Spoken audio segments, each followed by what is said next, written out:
recording for those who miss. So it's been 1 week. How's it going for you? Have you been able to talk to your team members? Have you exchanged emails? Sophia, have you been able to talk to your team members? Nice. I know that my older one had a meeting like literally an hour ago with his team. How about you? Jasmine, Raj, have you been able to talk to your team? Yes. I talked to all my teammates. Okay, that's what we want. So, all right, and so we have Maxim. Have you been able to talk to your team? My microphone doesn't work. We can hear you. Your microphone seems to be working just fine. Oh, okay. Yes, I've talked to all of them with text message, and I have only talked to one of them on Skype. Okay, that's fine. That's only the first few days. So here's what we have so far. We have exactly 100 kids in the Xculture Kids program. Of those, about 30 are older and old enough to be on student teams. So they are 17 years old. There are a couple of them 16 years old. And so we decided to put them on college teams. So we found the youngest students on the team, and you can sit down here if you want. So we put them on the teams with the college students who are also like only 18, 17. And so we felt this way it will be more fun for them because they will be in more international teams because in our own project in the Xculture Academy, we had older students only from Ukraine and Russia. And I think we had a couple of them from India, but only like one or two. And so instead of putting them on bicultural teams where it's only 2 countries, we put them on college teams where they would have like 4 or 5 countries per team. And then we also have another group of students who did okay on the tests, but had some difficulties with English, skipped some tests. So we felt it would be more convenient, better for them at this time to be in co-located teams. And so this way, they still participate in the project. It's still the same guidelines, same deadlines, same challenges, clients. They will be just in all 1 country teams for now. And then everybody else, and those people whom I see here, they are on international teams. So you should have a team of about 4 or maybe 5 in some cases. And you would have like 1 or 2 people from Ukraine and maybe 1 from India and maybe 1 from the United States or 1 from Hungary, I remember in one team. So it would be like at least 3 countries and maybe even sometimes 4. Jasmine, Raj, you had a question? Please go ahead. Yeah, I wanted to ask that when we completed the theory test, it was written that 150 out of 60 students have passed. But now, how is it possible that 100 students are here? That is because some of the students, as I said, didn't pass the test as well as you did. And so at some point, we wanted not to let them participate. But then we decided we will let them participate as members of co-located teams. So they are participating. They're doing exactly the same thing. But because they had some difficulties with the exam, we felt it would be better to put them in co-located teams. And so we had a meeting about that. I talked to their professors about that. And then eventually we decided that we should let them participate, but in co-located teams. And that's why we added a few names to the list. Good question. Thank you. So now this week you had 1 deadline. And the goal of that deadline was to prompt the team to meet one another. You might want to use microphone, Sophia. So in the past, when we did this project for the first time, we would ask the teams to basically work autonomously on their own without our support, and then just submit the report at the last day of the project. And as you can guess, what happened was many teams just didn't do anything. They just waited until the last day, and only then they would basically try to do something. And that is not good. And then we started adding weekly progress surveys. So every week, every Sunday, they had a deadline and they had to meet that deadline. That worked much better. But then again, the very first days of the team live matter most. So those first 5-10 days of the team live, that's when the team culture is forming. That's when the team basically DNA, if you know what DNA is. So team mentality is being born. And so it's extremely important that the teams start working actively from day 1. And so if we form the teams on Monday and we have the first deadline on Sunday, it is a whole week for the team before they have to do something, before they have to submit a progress survey. And what happens in many cases, many teams would wait until that last day. So like the whole week, they just don't do anything. And then on Sunday, they try to do something, get in touch, and that was much better than nothing, but still not perfect. And then about 2 years ago, we decided to have in week one, in the first week, have 2 deadlines, one on Thursday and one on Sunday. And so this way, if we form teams on Monday, by Tuesday you get your team member names, and you have the first 3 days to meet one another. The survey that you already did takes only like 5 minutes to do. You only tell us if you've communicated with those people, and then if you know them already or not. But by imposing that survey, that deadline in the middle of the first week, we sort of prompt the team to start working actively from day one. And that made a huge difference. I mean, it seems like it doesn't, really matter, but when we look at the data, actually teams are happier, they work harder, they actually write better reports, so everything works better. So this week, 2 days ago, we had the first deadline, and all you had to do is just basically tell us if you met each other and if you know each other. Now, some people were very upset about not knowing the answers to some of those questions about the team members. For example, some of those questions ask, how many languages does your team member speak, and you may not know this. Then there was a mistake, as you probably saw, at least those of you who did the survey early before I fixed the problem. How old is this team member? And the youngest age you could select was 17, and obviously some of you are younger than that. And the reason for that is obviously because it was designed originally for university students, and we never had anyone who is younger than 17. We didn't even have that age group provided, and it didn't occur to me until somebody sent me an email saying, oh, it's impossible to fix. And some people started panicking and saying, oh, how can we answer it if we have that problem in the survey? But the truth is, we don't really grade your answers, meaning that even if you get every single question wrong, it's not a problem. The goal, the psychological goal of that survey is to prompt you to meet your team members. So even if you don't know the answers, it's okay. But as long as you try to meet your team members, as long as you try to ask them that questions, and hopefully more questions, that's what we want. So you see the questions, and then you go and say, hey, Sophia, do you have a pet? And Sophia says, yes, I have Bruno here. Okay, well, we know something about Sophia. Jasmine Raj, hey, have you been to any other countries? Yes, I've been to 5 different countries. Okay, that's something we know about you. And that's the whole purpose of that survey. We will obviously calculate how well you know each other, mainly for research purposes. Our studies show that teams that know better each other, they do better. They, as I said, are happier, they write better reports. But again, the goal of this survey is not so much to test, but to prompt, to motivate you to get to know each other. So next step will be the next survey. This one is due on Sunday, and it's basically the same survey as the one that you had 2 days ago. All it will do is it will ask you one more time, have you communicated with all of your team members? So we want to know if everybody's participating. And then it will ask you one more time a few new questions about each other, just to prompt you to meet one another. That's it. So that's very easy. This first week, it's all about meeting and greeting your team members. For me, what matters in that survey is if there is anybody who is not participating. So far from what I see, it seems like most people have started communicating with their teams. They started exchanging emails. Some of them had Skype meetings. So it seems like it's going well for most team members. But there were at least 5 people so far from what I see who have not checked with their team. So the team tells me that we have not heard from this person, that he or she has not responded. First week, probably not too much a problem. Maybe the person is sick. Maybe the person is, traveling. Who knows? Maybe has an exam at school. But if the person does not check in by next week, that's when we get worried. So if somebody is not participating for 2 weeks, that means that probably there is something wrong. And if it's not a case of, as I said, a person being sick or having some emergency, then maybe this person should not be in the project. So what may happen next week, if we have somebody who has not communicated with the team once, we may have to replace that person with somebody else, or maybe just drop altogether from the project. Hopefully it will not happen. I mean, I'm pretty confident that even if it happens, it will not be more than 1 or 2 people. But so that's something that we are really interested in. So if you don't know if the person speaks 5 languages or 4 languages, not a big problem. If you don't know if that person has, a pet or not a big problem. But if the person is not communicating with the team, that is a big problem, and we will try to do something about it. So, but anyway, now tomorrow, just tell us one more time who's communicated with you, who hasn't. And then a week later, you will have to select your team client. So you have 2 companies, and as you know, we had 2 webinars, one with InnoSpark, the company that makes toys, educational toys, developmental toys. And the other company is Finnish Schools International.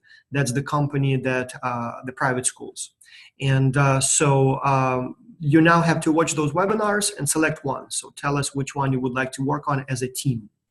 What is important, and this is very important, in many teams, you may have a situation where one team member wants one company, another team member wants another company. For example, Sophia wants to work on the toy company, and maybe, I don't know, Evgeny wants to work on, for example, the Dream School. In that case, obviously, it is a disagreement, but it is you as a team, your job as a team to figure that out on your own. We will not move anyone to a different team just because your team wants to work on one company and you want to work on another. It is part of the process. You have to figure out that challenge. In fact, I'm very happy when we see that, because the whole purpose of this project is not to give you a fun time to play and write the project that you want. The more important challenge, or the more important goal of this project, is to put you in a situation where you have to solve problems and work with people who may be different from you. And if somebody has a different preference than you, the whole purpose of this project is to allow you to work it out. So you have to negotiate, you have to discuss, and then together you have to decide, either take a vote or some other way decide on which challenge you would like to work on. Ultimately, it's not that important which challenge you work on. So if, let's say, all your team wants to do the toys and you want to do the Dream School, and then eventually you have to give in and work on the toys, not Dream School, not a big deal. As I said, the task itself is not as important as the process. So you will learn as much working on one challenge as working on the other one. And so don't worry.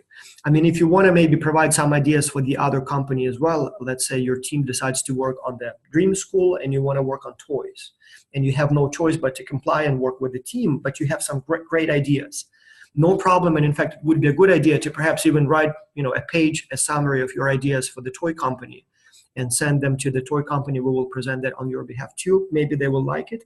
But as I said, X-Culture is not so much about the task, but much more about the process. And so that's what we would prefer that you focus on. That's pretty much it. So I guess that's what's happened in this week and the plans for the next few days. If you have any questions, now is a good time. Anyone? So when there are no questions, what does it mean? Anyone again? I have no question, but I have one remark, one Yes, comment. Yes. Yeah, about one of my students, Irina Parshik. He is only 11 years old, but she is in the team with, as I know, 14 years old. Okay, that's not good. Yeah, we probably got the age. But I spoke with her, and she doesn't mind about it. So she's 11, but her team members are 13, 14, right? 14 years old, yes. Let me check very quickly. There is some mistake. But you think she's ready and she should do fine in that team? It's one of my most talented students. Okay, well, maybe then let's keep it this way, but perhaps you can pay closer attention to her, and if she needs any help or anything like that, perhaps. Yes, of course. Darina, right? Darina Parshik. For some reason, it shows here that she's 14 years old. One mistake. Yeah, so we got the age wrong. So in my database, it says that she's 14. Okay, well, my mistake, but yes, as long as she can do, as long as she can survive, I think she will do fine. So we have one student from Ecuador on that team. We have one student from India, and we have 2 students from Ukraine on that team. All right, well, let's see how she does. If she feels uncomfortable or difficult, we can replace her and move her to a different team. But if she feels that she's prepared, and with your help, Oleg, I'm sure she will do just fine. So okay, I will monitor the situation. As long as she's comfortable, that's fine. So that's the case when we got the age wrong. We had the same problem in the university teams. So normally we do not match the college students by age, because all of them are like 18 to 35, 40. And so in that age group, all of them are adults. But this semester we decided to match them by age. So we did ask them what your age is. And so we actually have quite a few students, turns out, who are like 60 years old or even 70. There is one student. And the reason for that is it seems like they just, retired and got bored and decided to go and go to college. And so, but there were a few students who put their age wrong. And so there was one student who mistakenly put his age as 55 instead of 25. And so we put him on a team with people who are in their 50s. We have actually quite a few. So we have like 5 teams of that age. And so it's not a problem. He's fine, but it's, he's 25 and everybody is like 40 years older, but that's fine. The whole point here is to simulate real work environment. And I guess when you have a job, it can happen that you work with older people or younger people. So it's more challenging perhaps, but shouldn't be a big problem. So yes, but we will monitor Darina and try to help her as much as possible. And yes, obviously with your help, I'm sure she will do fine. One more thing, by the way, those of you who feel you may need coaching, we have 50 coaches. Those are people who participated in X-Culture in the past, and they got very good grades. And then they decided or volunteered, signed up to serve as coaches. We had them take 4 weeks of training. We taught them how to give feedback, how to resolve conflicts, team counseling, academic writing, plagiarism, international business. So they had to take 16 classes, 16 lectures in basically international business coaching. And it is basically a whole university course on how to be a coach. And so they passed the tests just a few days ago. There were 400 people who applied, and eventually 50 people passed the course. So we were very selective. Only the best of the best were made coaches. And so technically they should be coaching primarily the university students. But if you feel that you have any questions or you need any help, we do have coaches and we can give you one. So for example, if there is somebody on your team who may not be working well, or maybe struggles with something, or maybe there is a conflict in your team, or maybe you have an idea and you would like to get some feedback. So anything that you need, so just send an email to coaching@xculture.org and we will give you a coach either to help with a particular instance, or if you would like to have one on a permanent basis, we can give you one on a permanent basis. You will have a personal coach whom you can consult anytime, with questions, with, requests for feedback and so on and so on. So if you feel that you might need one of those, we do have people who are specifically trained to do that job. So don't be shy. Anything goes wrong, you can always get a coach and they will help you. All right. So any other questions? Good, then good luck to your team. I strongly recommend that you try to have a Skype meeting. We have done a lot of studies and it shows when people see each other's faces, it's a whole different dynamics. It helps a lot because otherwise, like for example, before I met you, to me, let's say for example, Jaswin Raj is just a name. I don't even know who he is. Now I've seen him many times, so he's a person, he's a friend now. So that helps a lot. So if you can do that with your team, please try. I know many teams have already had those meetings and they would use Doodle to set up a time. And then once they have the time, they would decide to meet in WhatsApp or Skype or whatever other program you use. It helps a lot. Jaswin Raj, yes, please go ahead with your question. Yeah, I wanted to ask it that if we want to make a project is it compulsory to make a project of minimum 10 pages? Mm-hmm. Okay, and if we add a little bit twist, like if we are making it a little bit funny or a little bit like this, is it sure? It is okay. It's a very good question. Yes, in fact, it's a perfect question. First, length. Do not worry about the project length. Whatever length you get, that's good. We do tell you that probably you should try to be at around 15 to 25 pages. But if it turns out to be less or more, it's not a problem at all. So whatever you feel is a good length, go with it. If you have a project that is 60 pages long, that's too much. And the reason for that it's too much, the reason is the company will not have the time to read it. I don't mind if you write so much, but the problem is what will happen is instead of impressing them with a lot of details, they will probably just stop reading and will not even read what you wrote, and it will be disappointing because you put all that work, and they once you see such a big report, they just basically give up and not even try to read it. So I recommend to stay shorter rather than longer. But if you want to put a little bit extra pages, or if it's a little shorter than the recommended length, not a problem at all.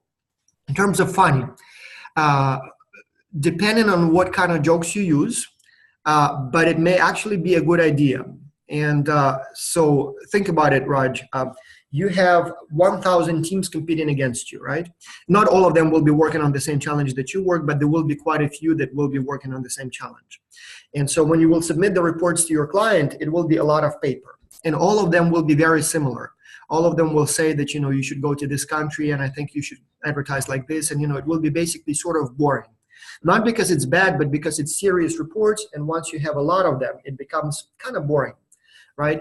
And so from that perspective, if you do something funny, if you, make it a little bit, as they say, spice it up a little bit, it actually may help you. It will help you stand out. It will make your work more memorable. It will allow the company, it will be more fun to read it. And so from that perspective, it can actually help you.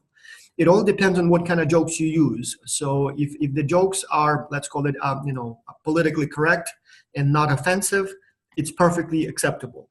So obviously, if you start making bad jokes, then perhaps it will be, a factor against you. But as long as it's tactful and as long as it's, tasteful, I think, yeah, go for it. Don't be shy. Yeah. And we have a question from Aelita. Skype sounds good, but Sophia doesn't accept Skype requests. Sophia, what happened there? Baby, we have a question for you. So I know that we went through the emails with Sophia the other day, and I know she replied to the emails, but it seems like Sophia has not been on Skype. Sorry, baby, that I put you on spot, but was there a difficulty with Skype? It seems like you missed your. I don't know how to accept requests. I will help you with that. So once this meeting is over, we will sit down and work on Skype. For Sophia, and now I'm talking as a parent, not as a project manager. So Sophia had a gymnastics competition last weekend and into the early into the week. So she came back home like on Wednesday or Tuesday. But then I know you had Skype meeting on that day at 1:30 our time. And she's in school until 3:30 every day. So by the time she got home, it was just too late for that meeting. So, but again, that's one of the issues with international projects. Time zones, different schedules in different countries. Some kids go in school, earlier, come home earlier. Others start later and come later. So again, the point here is not so much to have meeting per se, but to put kids in a situation where they have to realize, oh, actually, you know what? One of my team members is in this country and they have a whole different time zone. Or, oh, actually, they have a different school schedule. Or, oh, some people may have something else going on. And so navigating those challenges and then finding a solution, that's the whole purpose. But yes, we will definitely work with Sophia on trying to find a way to connect on Skype. Because yes, Skype definitely helps. And as I said, you become friends, you talk about each other's, hobbies and pets and, maybe show each other's toys, whatever you want to do, that helps a lot. So, but Sophia, please remind me once we're done to work on that Skype so I can show you how it works. Any other questions? All right, well then I guess we are almost 30 minutes in, and my goal is to keep this meeting short. So if we have questions, great. If we don't, no need to spend a lot of time. If you have any questions, you can send your questions to me, but better yet, send them to exec@xculture.org. That's my executive assistant, Lark Tibbs. She's right here in Greensboro. We meet every day with her. And so her job is to basically manage the everyday operations of the XCulture Academy track. And so she probably will respond to your questions faster than I will, but I will also try to keep my eye on those emails. And so if there is any question, just, I'll try to respond right away. All right, well, good luck. So your next step is to do that survey by tomorrow and tell us if you've been able to communicate with your team members.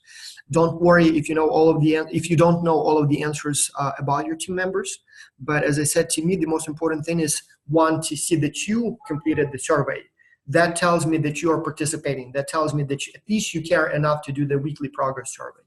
And two, tell me whom you communicated with or not, or whom you have not communicated with. Again, if I see it, you say, I've exchanged emails with this person, I'm happy.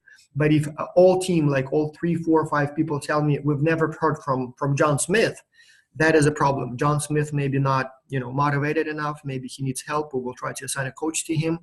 And if that doesn't help, maybe we should replace John Smith altogether.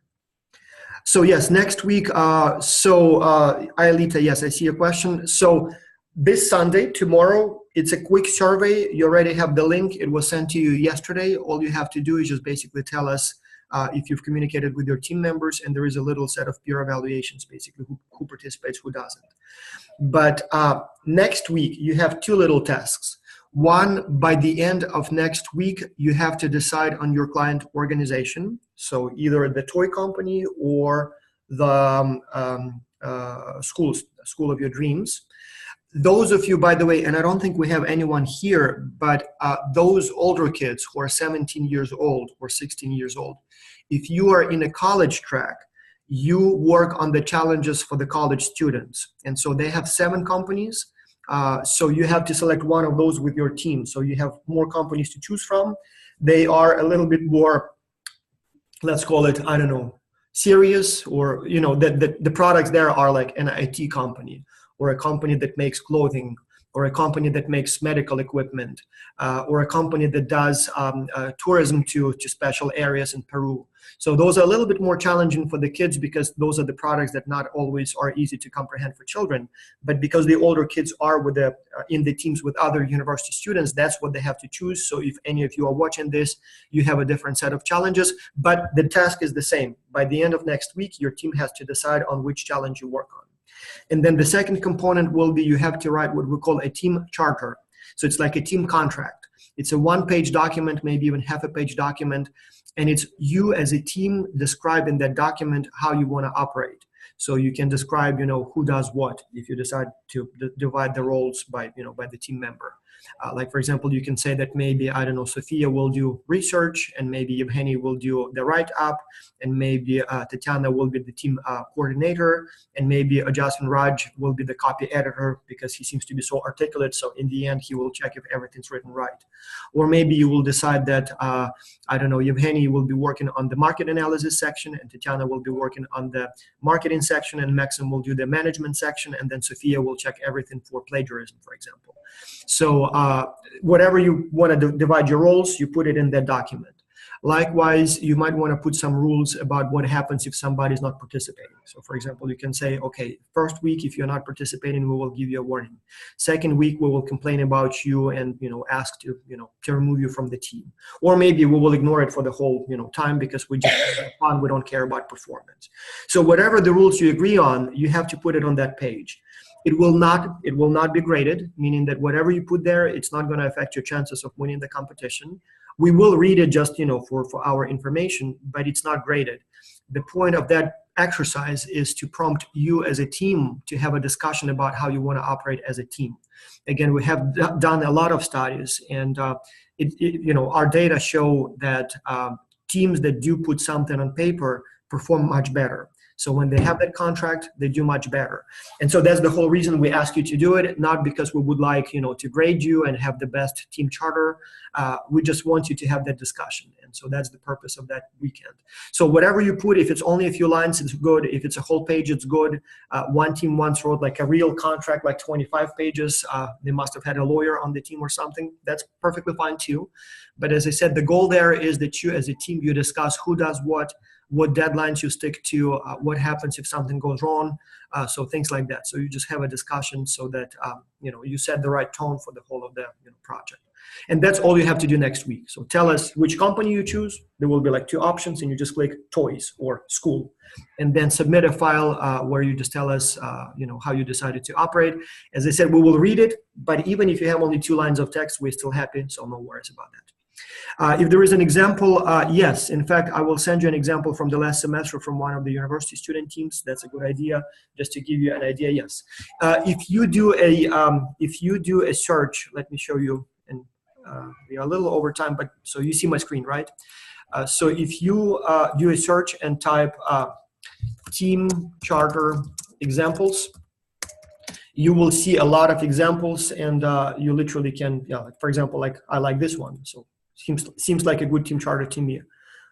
We sure take time to play. Like basically, it can look literally like this. It can be something more sophisticated like this, or it can be something like this. You know, basically those are the rules that your team agrees on. Team charter, team purpose. It can be something like, our team wants to win this competition. Some teams say, our team doesn't want to win the competition. We just want to get good grades for our course, so we just want to go quickly and efficiently. Or you can say, we just want to have fun And so we don't care about the rest. So if we win, great. If we don't win, that's fine too. Then, duration and commitment, we all promise to commit at least 2 hours a week to this project, or maybe 5 hours a week, or maybe 5 hours, whatever the time. Members, these are the members. And, here maybe we have a team leader, or maybe we have a team copy editor, or team something, it doesn't matter. Desired results, what happens if somebody's not participating. So whatever you want to put on it, you put on it. And as I said, you can easily find examples of team charters, just Google them. But I will try to select one of the best ones from the last semester and give you that as an example. If you want to do it right, that's fine. So here's another one. What is our objective? Who is involved? What are our goals? Who will do what? What are the milestones? And what are our expectations? And then some teams literally sign it. So they print it, and everybody has to sign, copy, scan, and send to somebody, to the team leader. And this way you have the whole thing. You may also put there if you agree to have a leader or not. Some teams have leaders, some teams don't, and that's perfectly fine either way. So if you would like to have a formal leader, great. If not, that's not a problem either. So we've done research on that, and it seems like it's not always a clear cut. So if it's a big team, usually it's good to have a leader. If it's a small team, not necessarily. Also, if it's a team of younger children, usually leaders don't really help that much. And if it's a team of adults, especially if some have jobs and so on, it's sometimes better to have a coordinator. So if you decide to elect a leader, great. But if you don't, that's not a problem either. So it shouldn't probably If we have a leader, what would the leader do? All right, so I think we're done. Any other questions? Thank you so much, Alita, for your questions. We wish we could see you, but at least we can read your comments. I have a question. Yes, please. If we had a leader, what would they do? What would their role be? It's a very good question. The leader can be someone, I don't like the word a leader because it kind of implies that everybody has to listen to this person, and it doesn't necessarily have to be the case. I like the word coordinator. So that's the person who kind of keeps an eye on the deadlines, make sure that everybody is completing their work on time, send reminders when something's missing. Like let's say, for example, this week you have to work on this team charter. So the leader may be the person who will kind of send the template for everybody and say, okay, guys, we have to work on it. I suggest we address these questions. What is the purpose? What is the goal? Who is working on what? So this is just a template. Why don't you take a look and provide your ideas? And everybody will provide some suggestions, and the team coordinator will kind of put it all together and say, okay, based on your input, this is what it looks like so far. Why don't you guys read it and tell me if you think it's good? And then maybe, I don't know, Evgeny looks at it and says, yeah, you know what, I don't like that goal. Maybe we should change it. And negotiate and maybe change it. And then somebody says, okay, I'm assigned here to do copy editing, but I would much rather do research. To be renegotiated. Then again, it goes to the team coordinator, and his job is to put it all together. And then let's say it is already Friday, and you still don't have the final draft, and you say, okay, guys, it is time to really work on it. I see I got input from Sophia, from Tatiana, from Oleg, but I'm still missing work from, let's say, Maxim. So you send him a reminder because maybe he forgot or maybe he was busy with something else. So kind of like this. But as Alita says, you don't want to be a dictator. So you don't want dictators on your team. Maybe you do, I don't know. But usually it's probably not a good idea. So it's just something who will help you a little bit to stay on track. So the leader can help you with that. So you don't want to be bossy. You don't want to be dictatorial.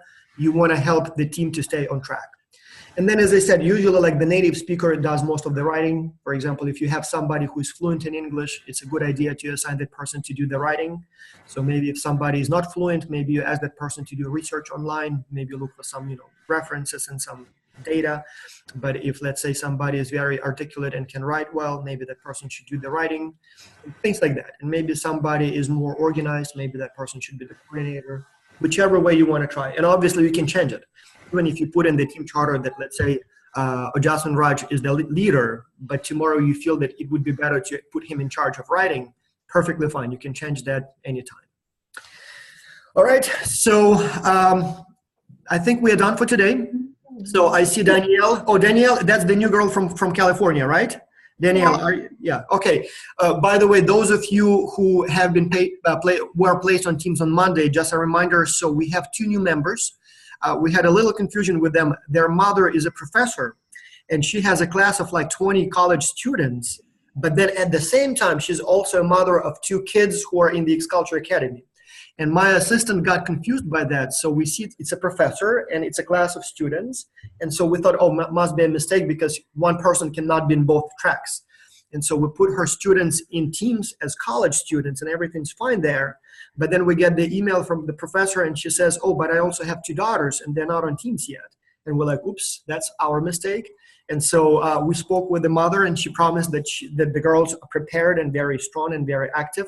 And we decided to put them on teams, kind of expedite the process. And so 2 teams have 2 new members, Danielle and Michelle, if I remember correctly, right? And so do you guys want to introduce yourselves? Because I think everybody else has met before, but maybe quick introductions. Just tell us very quickly who you are, where you're from, since you're a little late. Don't be shy. Okay. Hi, I'm Danielle Nickmer. I was born in California. All right. And your sister? I'm 9 years old, and my sister, she's also born in California. She's 10 years. Yeah. No, I'm 11. Oh, 11. 11. All right. So I think one of you is with the team with Sophia, actually. So Sophia, it's a good opportunity for you to say hi. And if you would like to introduce yourself, it's a good time too. So Sophia, do you want to say hi to your new team members and introduce? Actually, let's do quick introductions. I mean, since we're here, why not?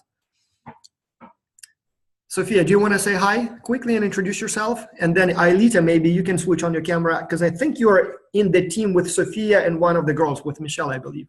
So no, Sophia, tell us who you are.